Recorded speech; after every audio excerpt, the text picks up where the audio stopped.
Wow, it's warm. Holy fuck.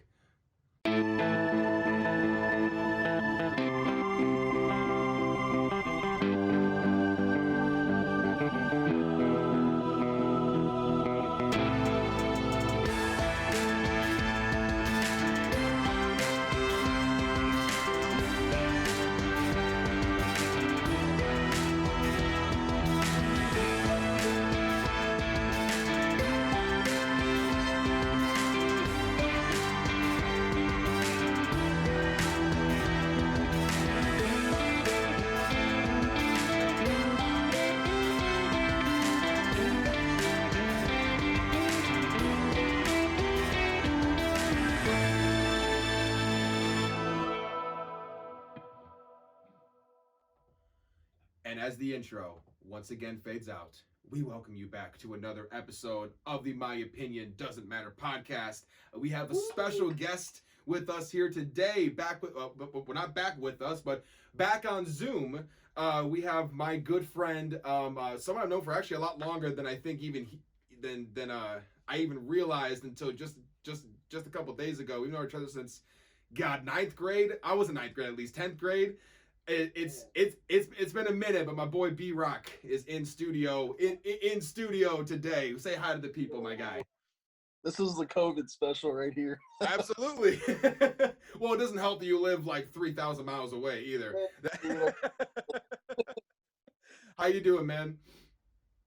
Dude, I'm doing awesome. Actually, I just moved here to Florida about a month ago, and I gotta say, like, Texas is awesome and Florida's awesome too. So I have love for both states. Like, I don't know. I just love traveling and seeing new things and, just going around the country, man. It's awesome.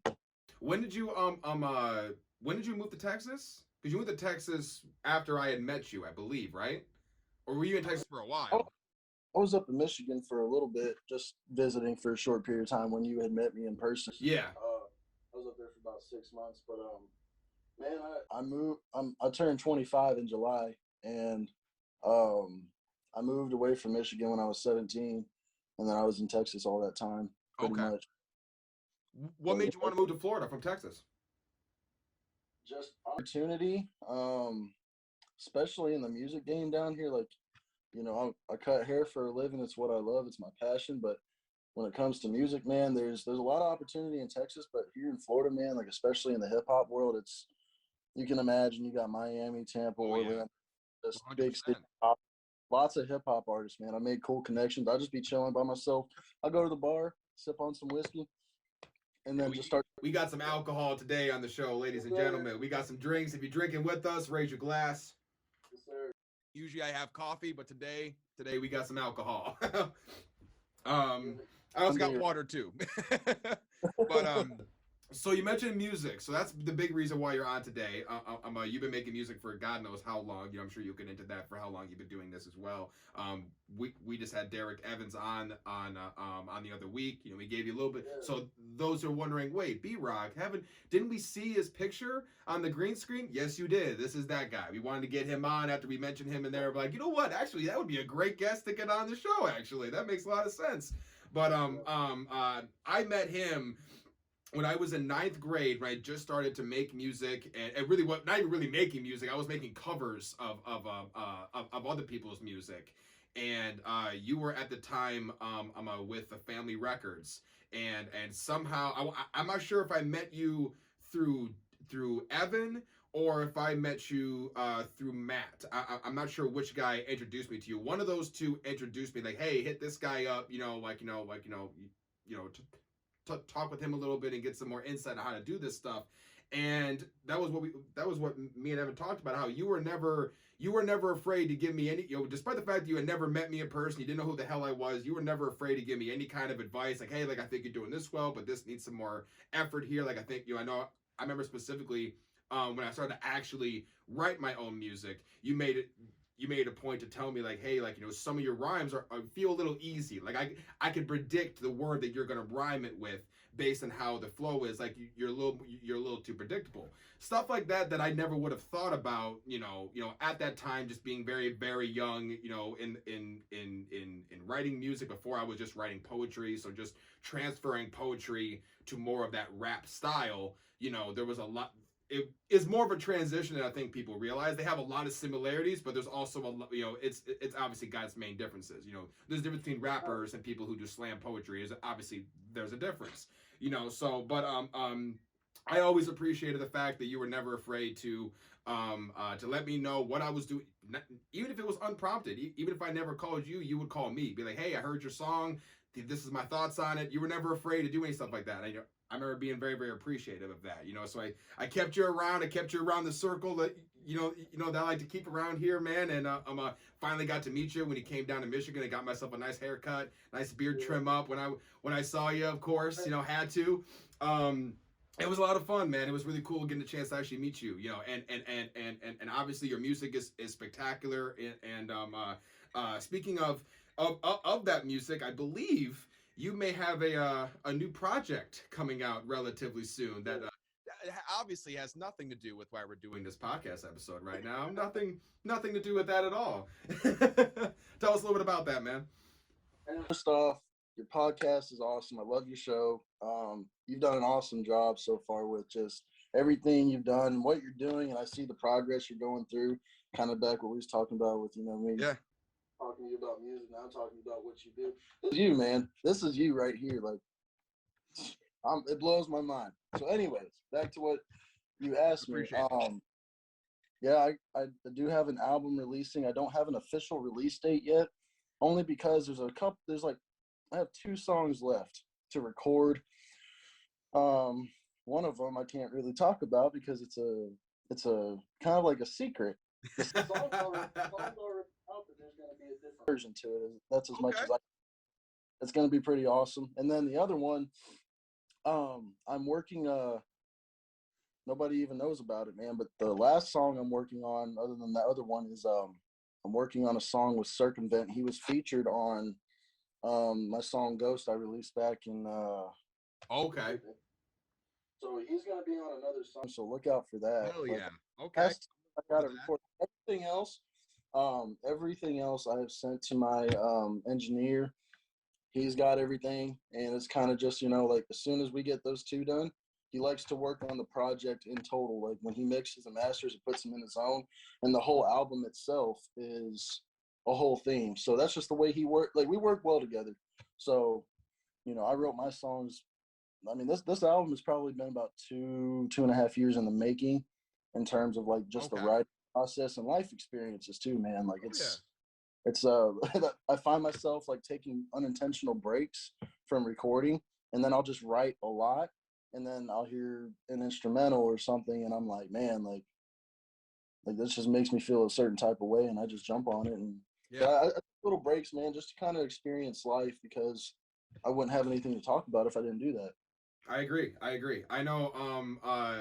Just kind of going off of that, I know with me, I had told the story before about how I went a couple of years without making any music. I kind of just, I was focused on other different projects that I was making on. And it wasn't until I did that talent show at my old job where I was kind of coerced into doing it by my friends who I'd had there. And they're like, hey, man, why not just try out? Like, you said you could rap, or you used to rap. Why not try and jump back into it again? And it was probably more of a joke, but I thought about it. I'm like, you know what? It's been like a year and a half. Let me see if I can even get into this talent show. Audition for it. I even missed the day of work that they had the auditions just so I wouldn't be able to. And then the next day I got an email, hey, you're going to do the makeup audition tomorrow, just so you know. And I'm like, shit. I tried to get out of it, and I couldn't get out of it. And did the audition, and somehow they chose me, and just being able to go on that stage and actually get through a performance and not have it be a colossal disaster like how some of the other ones I've had are, just it made me realize, oh, so I can perform on stage. Because I in my head I always had this like, oh, maybe I'm just not the performing type. Maybe I'm just better recording wise. Like I'm like so at that point I wasn't sure if this was for me. And then once I realized that if I just practice a little bit more, then I would be just fine. Then it was like, well, now music's not going anywhere. Music's right back in my life all over again, because now I know it can be done.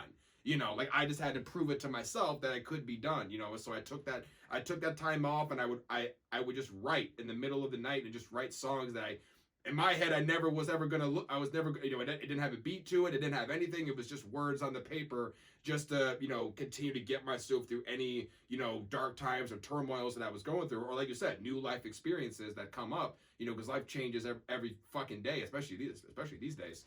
And but yeah, absolutely. And I believe that you were talking to me about this album. God, it has been at least 2 or 3 years. I remember you mentioned it a while ago, just like yeah, like I'm trying to get this album going. I'm not really sure what the direction I'm heading in for it is, where it's heading yet, but I really want to get this out there, and it's cool to finally see that like it's almost done. It's coming out. It's going to be here very soon, and I know as soon as it's done, we're gonna promote the shit out of it on this show. We're gonna give you as much as we can, man. Like you're definitely a friend of the show, and I think a lot of people are looking forward to hearing what you got, man. We're all looking forward to it. Yeah, I appreciate that, man. Absolutely. So where'd you come up with the concept for this album? Is there like a set theme, or is it just kind of like a collection of thoughts? Like what is the idea behind the album?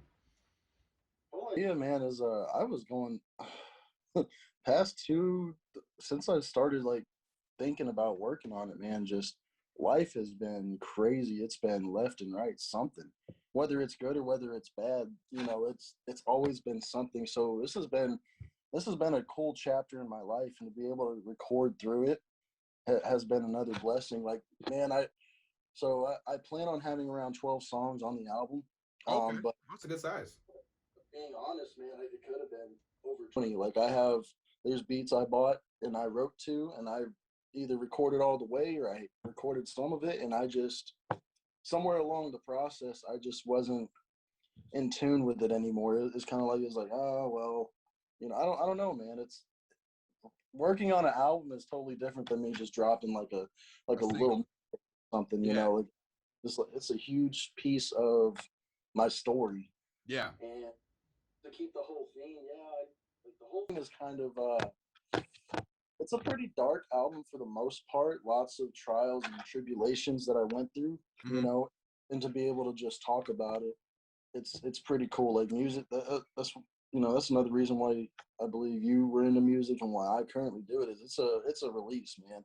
It's And therapy. That's exactly why I still do it. It's therapy. It's like I always, I always make the joke, well, it's not really a joke, but a joke to me. I kind of know what a therapist would tell me in terms of like my own issues. I know what they're gonna say. I've been through it before. When I was in high school, at one point, I had 3 or 4 different counselors that I was talking to, just because the ones I was always with weren't always available, so I had to go to someone else. Like I know the lingo, I know the language, I know exactly what you're gonna tell me.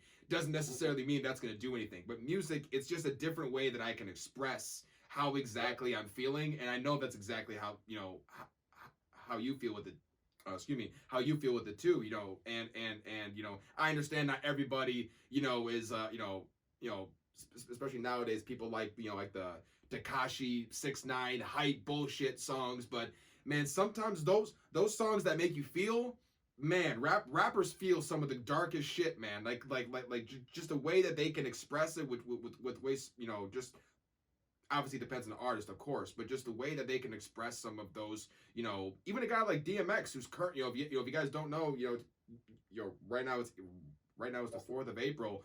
DMX is going through some really hard shit right now. This guy, and it's not like he just started going through hard shit. This guy has lived a really, really tough life from the earliest of ages, and he's what, I think he's 50 now, or he's in his 50s at this point.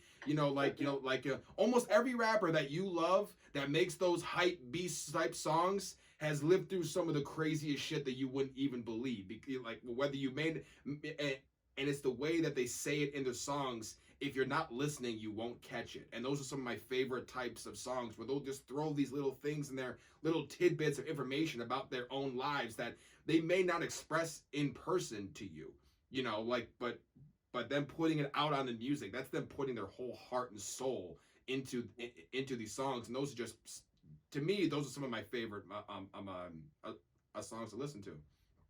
And I think another thing is too is so I don't know if I even said, I don't think I did, but the album's going to be called Nicotine, and it just one day hit me, like I probably had 6 songs recorded for what I was thinking for my image in my head on what the album maybe is going to sound like, and then Nicotine just hit me.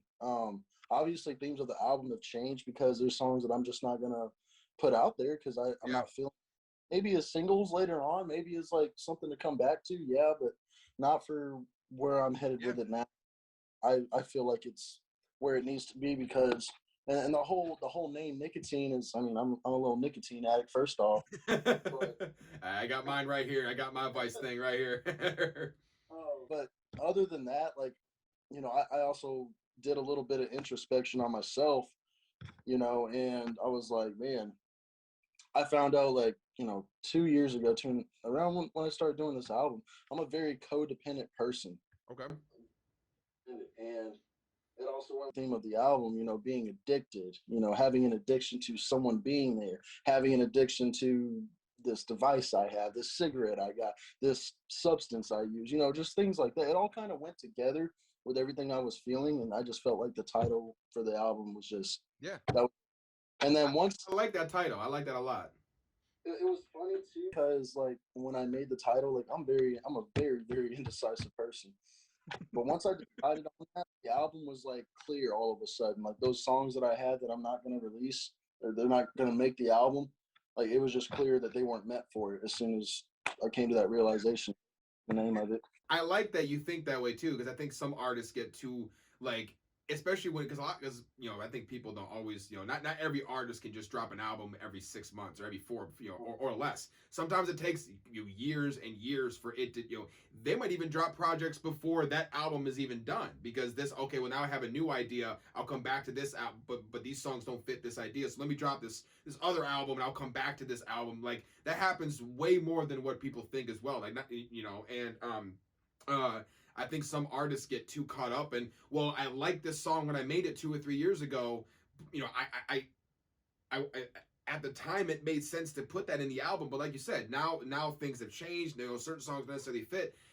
I like that you have that mindset of, if it doesn't fit anymore, I'm not gonna force it.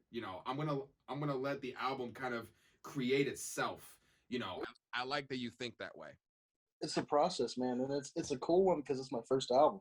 Yeah. I mean, I'm always like, to me in my mind right now, the album is done and released. Like I've already heard all the songs. I mean, I wrote them. That's gotta feel good, man. That's gotta feel good. I'm already like on to the next step of like, okay, so second album, how's that gonna sound? I'm already. Yeah. But for now, man, like I'm excited to release this one because. What are you gonna do for any music videos? You planning on putting any music videos out for them? Are you making just 1 or 2? Or are you doing one for every song? How are you gonna do with music videos? I should have the opening song for the album. It's a pretty dark and twisted song. Like I'll send it to you, man, so you can hear it. Okay. I'm looking forward to it. Look at me getting the inside scoop. All I have is the rough draft of it, man. Has not been mixed or mastered yet, but the whole idea and concept is there. The lyrics are there. I'm having my engineer actually fast pace that back to me, because I could have a music video for it in a couple of weeks. But I won't release that on all the platforms like I have with all my other singles. Like it'll just be strictly a YouTube thing. Like you can only hear that song on that music video until the whole album's released. Oh yeah, of course. Okay, I like that idea. Gives people more of a reason to, hey, go watch the video. So you're gonna watch. So you're gonna put out videos before the album drops. You're not gonna do the album drop and then the music videos will come afterwards. You're gonna have a music video or 2 before the album. It could be. Wait, I don't know. Oh, okay. The album is like we was talking about. It is taking its own course, and I'm riding the wave with it. That's the way to do it. That's the way to do it, man. I like that. I like that. Just let the art speak for itself. I really like that. So with you mentioned that this that the album has a lot of darker themes. Has a lot of stuff like that. You don't have to release too much information, but what is your favorite song on the album in terms of like just that emotion that you put in? I mean, I'm obviously, like, from what it sounds like, strong emotion was put into every single one of these songs. So which song to you stands out, and what is it about it that stands out? Is it one that's more of like a truer story? Is it just one that just the rhyme schemes you feel are the strongest? Which ones of those songs do you feel kind of correlates with that theme the best on your album? Uh, to be honest, I don't really have a favorite. I wrote everything I wrote was towards the concept of a whole idea. So Okay. I'm just basically my songs. I'm feeding pieces to the puzzle, and I'm excited for what the puzzle's going to be when everything is done and the whole album is there to listen to from start to finish. Awesome. That is awesome. But I have released. So Fantasy Girl, that was the first single I released on all platforms. I just started actually about a year ago today is when I released Fantasy Girl. That's not going to be on the album. That's a single. That was just Okay. something. I'm like, cool. I'm getting back into the studio. I'm really working it up again. Let's go. I'm ready to hit this full on. And I mean, I've I've been progressing a lot. Like I've been learning a lot about mixing and mastering and just engineering on my own. And my mentor Chris is one to thank for that. He set me up on a lot of stuff, man. And but yeah, I with the whole album, I'm just letting it be what it is, and I'm excited for people to give me feedback and be like, man, I really like this song. I really like this song. There's not a favorite, but there is one song. It's not released. It's gonna be called North, and I originally wrote to that beat about 5 or 6 years ago. Um, yeah, it was about 6 years ago. But I completely rewrote it about a year and 2 months ago. I remember it was last February. I started writing to it again, and I actually bought the beat, and then um, I'm excited for everybody to hear that because that's a very like I was in a dark place when I first wrote it, and then I was in a real dark place when I wrote it again. So I kept some of the original themes, but the lyrics are totally different, and it's Mhm. just a whole feel and vibe to it. Okay. So Um, I'll do real that. Another question for you, and this one, you only have to say exactly what you're comfortable with saying, but give a little bit of insight to maybe what some of the things that you were feeling and going through while you were writing the songs of this album. Like, what exactly was going on in your head? Like, you don't have to go in necessarily the exact situation, but what were the thoughts and the feelings that you were dealing with in your head as you were writing some of these songs? The fucked up thing is, and this may just be me or just a lot of artists, is like I almost look forward to bad times in life because then it gives me something to write about. Yeah, Eminem talks about that. Don't get me wrong, I do. But really rough times, man. Like I draw on music so much when it comes to that point. Um, got a bad habit of drawing on whiskey too, but hey, you know, we all got our own demons, man. But dude, I Here's to that.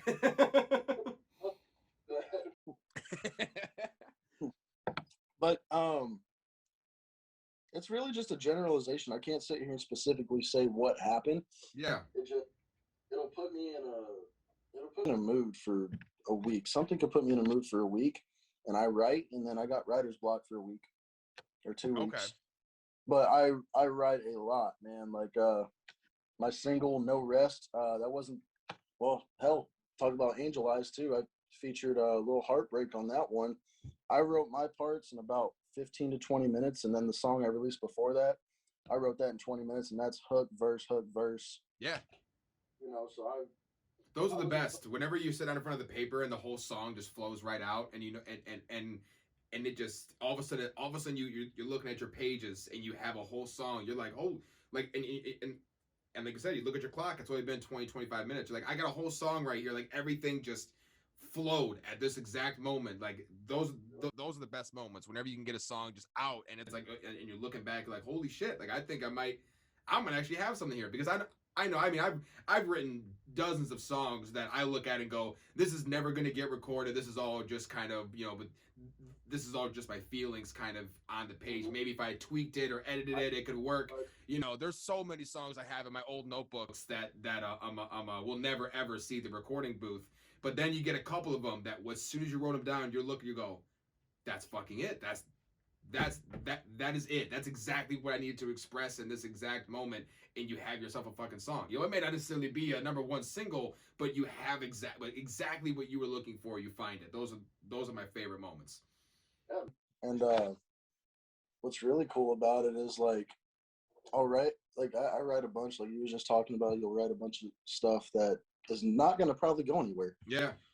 Like the funny thing about my process is like it's very rare to ever see me finish a song. Like I may write the hook and come back to it. I may write the hook and the verse and I have one verse left and then come back to it, or send it off to somebody to get finished because I'm like, I'm not feeling this second verse. I don't think that's meant for me. I think somebody else could fill that and bring some other.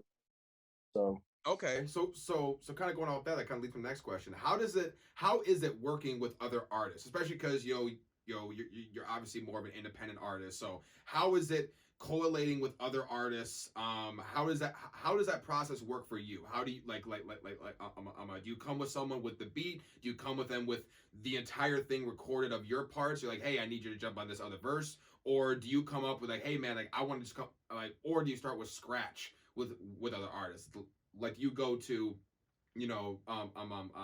anyone that you want to work with and go, hey, I have no beat, I have nothing, but I want to work from scratch with you on this song. What is your process for working with different artists? I'll normally have an idea laid out, and a lot of the times I like to drink about half a bottle and then hit up some artists about, hey man, there you go. I know it's probably not going to go anywhere, but I've also made some stuff with people where it was awesome, where I just send them a beat and I'm like, what do you think about this? I don't even have nothing written to it. I'm just vibing with it, and then I start freestyling a little bit. I'm like, okay, I could definitely write to this, but not now. I'm too sauced up. So, but normally in my process, I will have the idea. I will have at least lyrics written down and formatted where they're supposed to be. That's what I at least bring to another artist, because if someone came to me with the same, if you were to come to me and say, hey, I have an idea for a song, I'm like, everybody that has said that to me, I'm like, cool, tell me where my part is and tell me the thing. Yeah. That's all I need to go off with. And tell me the exact time frame so I know when to start, when to stop. So when, for good example, to answer your question in full, is so like Little Heartbreak for Angel Eyes, I actually didn't even have my stuff recorded yet when I sent him the beat. I had my lyrics and I sent him all the lyrics and I said, I haven't recorded yet. I'm going to the studio in a couple of days to lay it out. And he just took it, and I met him in some Facebook group, man. Like it was crazy how we met. And then I just sent him the song. I liked his vibe. I liked the whole thing. And when I heard that song, I'm like, I need like a singer, not much of a rapper, more like a Juice WRLD feel to it. Like, yeah, okay. So I heard his music and I'm like, bro. And then we hit each other up. We both fuck with Juice WRLD so hard. All his unreleased stuff, all that. Juice WRLD. I love that guy. I sent him the beat. I shit you not, dude. He sent me that hook back in like a day and a half, 2 days later. Damn. He already had written and laid out. And I was like, okay, so I had to record as soon as I heard it. I'm like, all right. He killed. And it was really cool because we didn't know each other. And then we made something. I think that's one of my personal favorite songs, not just from the album, but just in general, everything I released. Like Angel Eyes is right there. And then, so that's one process with Little Heartbreak. Yeah. Circumvent, you can check him out too, man. He sings, he does metal. All of their links, or their like, what do they have, a Spotify page? We'll look it up and we'll throw it on the green screen right behind us. Y'all be able to look him up. He does metal. He can really scream. Like if you heard Ghost, he's the one who shredded the guitar on the show. He screamed, he sang. Like we're two different people, but we made something really cool together. And that's where I think music is already there. Genres blending in together everywhere. You got pop and rap, you got metal and rap. I mean, it's crazy. There's all kinds of themes in that. Oh man, I'm very much looking forward to this album. I'm not just saying that because you're on the show. Like I'm actually really looking forward to it. That's really cool. I had another guest in here, his name was Ryan Highsinger, and he raps, but he can also scream a little bit. And Yeah. but it took him a couple of years to feel confident enough to actually put it on his music. And he just released a song a few months ago called Geronimo, which actually featured some of his screaming in it. And it took you by surprise because I didn't know he could do that. But he waited and waited until he was able to perfect it, and then he pushed it out. And then he experimented with that. But I thought it was just a really interesting mashup, because like for the first 3 or 4 minutes of the song, it's just normal, for the most part, normal hip hop, and then it moved on to just this whole other theme of screaming, and I'm like, this is really, to me, it's a really really interesting concept. Like I never thought of screamo or screamo style music and rap going together, but there are many times where it fucking goes hand in hand, and like just that aggressive feel to it. It works. And I know it's something that I'd like to experiment sometime with. Not me screaming, no one wants to hear that. But getting someone who can do that, I would love to be able to experiment with that in some of my music as well. I find it very, very interesting. I'm not really much of a a screamo fan casually, but if you mix it in with other variants of music, I think it's so cool. Like just having those different layers and different sounds can really make a song. I like the idea of doing stuff like that. Like even when artists like change up the beat in the middle of the song, like Mhm. Eminem does it all the time, where it almost feels like it's two different songs combined into one. I love when artists do stuff like that too. Like that to me is always very very interesting because you're not seeing it coming. Like I like to be surprised when it comes to the music that I'm listening to as well. Yeah. Someone I just started listening to recently really got into because I admire his craft. Falling in Reverse. Everybody knows it. Oh yeah, oh yeah, We'll talk about with the blending of stuff. And back to Circumvent, talking about my creative process with him. We actually we're good friends still to this day. And he really put me on to a lot of stuff, man, of just different ways to record. He's got a whole we have two different viewpoints on music, but we're still making our own content. I remember when he was showing me, I went over to his house and he was showing me what he wrote to Ghost, and I was like, well, let me hear how it sounds. He didn't have it recorded yet, so he was just singing it and screaming it, and then he got to like a part. It wasn't more like a rap part. It was just hitting something like yeah. kind of like that, and it was off a little bit. And I was like, hey, you could rearrange this. Now, being that I was in hip hop, I could help him with his syllables Yeah. on a specific part. But I also draw to him because I'm trying to get the voice down of being more aggressive. If you listen to any of my music, especially recently, I'll have a part where I just scream in it, boom, and then it goes into something else. It's just to add a little texture to it. So I asked him for advice because, hey, I mean, I can't scream like you do, but what can I do to really add some aggression and excitement to this part of the song? So we feed off each other's energy, and it's really cool. So that's pretty Absolutely. creative process. Like with somebody I don't even know, and we make a song, and then someone that I'm friends with, and we make a song. Yeah, absolutely. All right, I got one more question for you here. When it comes to here, sorry, I lost my train of thought. Sorry. When it comes to your artist image, I had it and then it gone, but it came back. The train has come back to the station. When it comes to yeah, I've already poured myself a second one, so maybe that's what's going on here. I don't know. But when it comes to your artist image itself, do you have like it's are you like a character of who you are, or is your artist who you what like 100% who you are? Because I know a lot of artists like they have their like public appearance is very much a either exaggerated or just completely different version of who they are in private. So how would you describe your normal self, I guess, compared to your artist self? Man, it doesn't matter if it was a fan, if it was you, if it was another artist. I would be speaking to them the same way I'm talking to you, man. Okay. It, Okay. like I don't have a persona that I give off. We're all just trying to make it through life, man. And I'm talking about my experiences, and I hope people can hear it and jam out to it, and have a good time. That's really what it comes down to. Music's just Absolutely. it's not just therapy. It's a way of life. I mean, I agree. I agree, man. Well, hey, I better believe that. Well, hey, man. New ink recently. Say it again. Sorry, you broke up there a little bit. Speaking of tattoos, I think you got some new ink recently. Oh yeah, of course. This is one of the only episodes where I'm not wearing a tank top, so you can't see the other ones behind here. But I got these skulls right here, and then back up here, it's upside down. But I got this one. This one's brand new. This one kind of goes in the armpit a little bit. Let me fucking tell y'all, the armpit fucking sucks. Okay, I didn't know it was gonna go that deep into it, but it there's a couple of lines in there that it felt like he was just digging straight. Oh, it was not fun.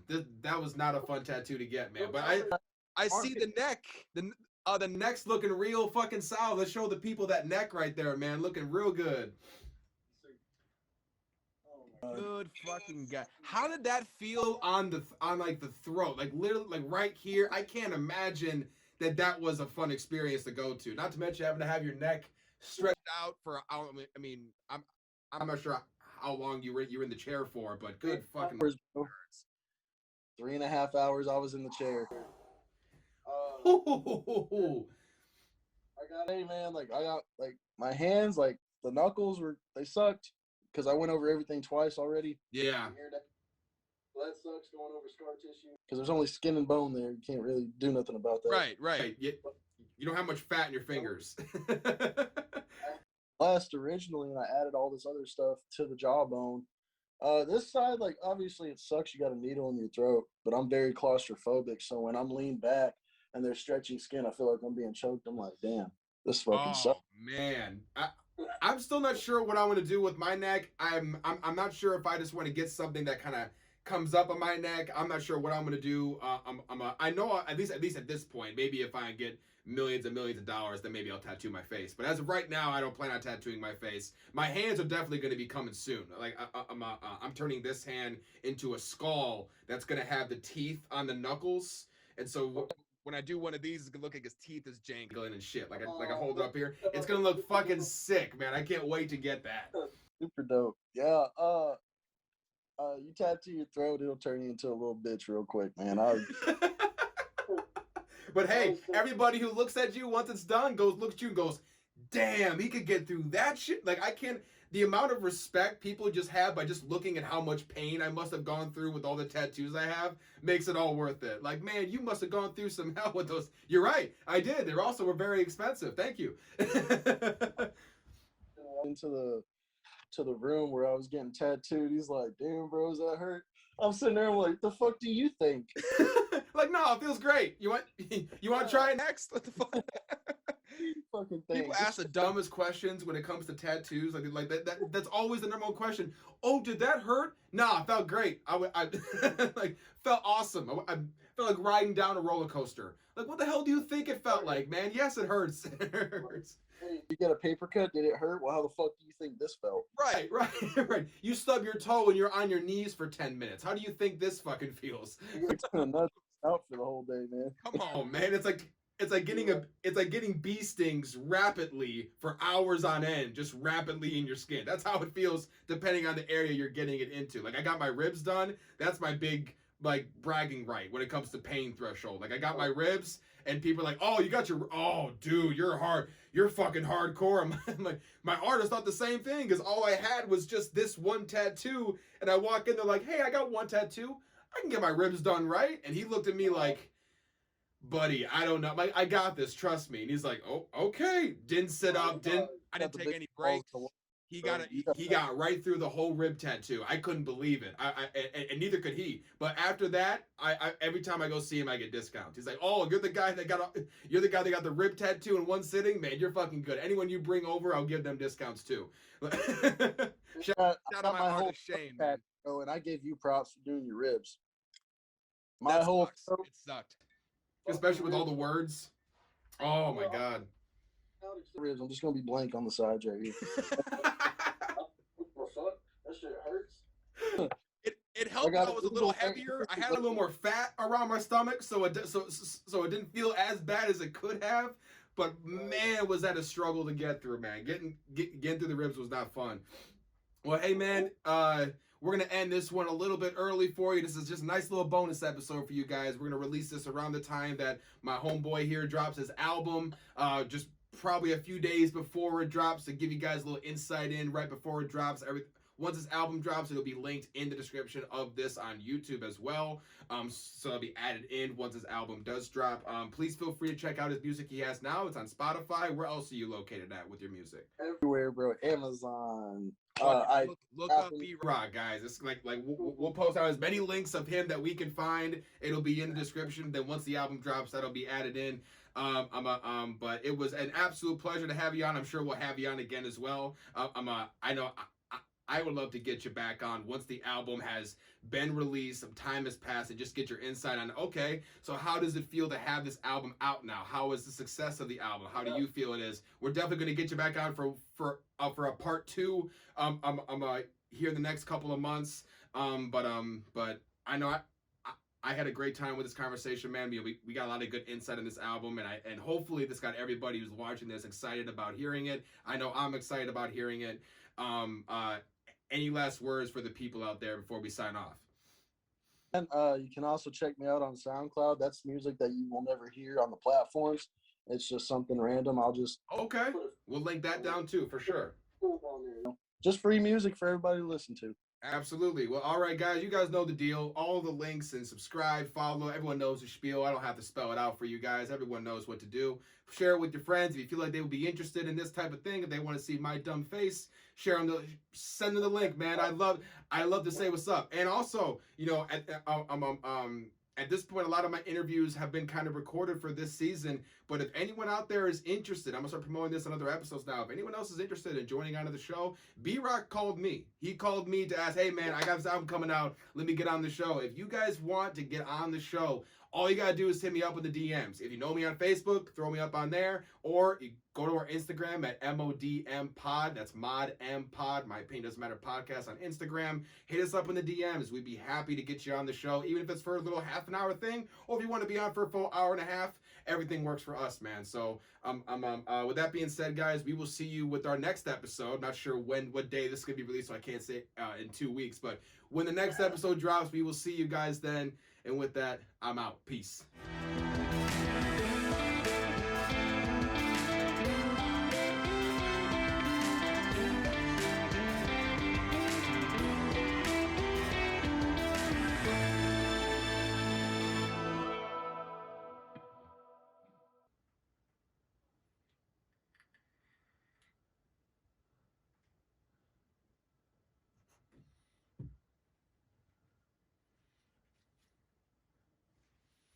Oh my God, the phone is still recording.